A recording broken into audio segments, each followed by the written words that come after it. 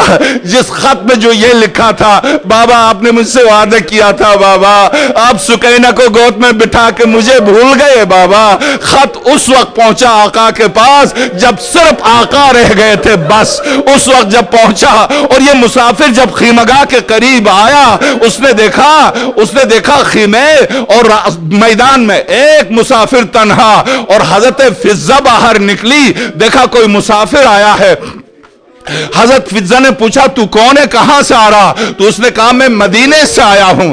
جیسے ہی کہا مدینے سے آیا ہوں تو کیا تیرے پاس کوئی پیغام ہے؟ اس نے کہا جی ہاں میرے پاس کوئی پیغام ہے۔ کس نے بھیجا ہے؟ ایک معصوم بچی نے بھیجا ہے، میں گزر رہا تھا راستے میں رو رہی تھی، اس نے ہاتھ جوڑ کے دیا ہے، میں نے اس بچی سے وعدہ کیا تھا میں لے کے آیا ہوں۔ تو وہ فاطمہ صغرا اس کا نام تھا۔ فضہ نے جب یہ نام سنا تو کہا مجھے دے دو، میں حسین کو دوں گی۔ کہا نہیں، میں نے وعدہ کیا اس بچی سے کہ میں حسین کے ہاتھوں کو بوسہ دوں گا، میں عباس کے ہاتھوں کو بوسہ دوں گا، میں علی اکبر کے ہاتھوں کو بوسہ دوں گا۔ تو فضہ تڑپ کے زمین پر گر گئی، کہا اے مسافر، کہاں اکبر و عباس جن کے ہاتھوں پر تو بوسہ دے گا؟ حسین وہ سامنے۔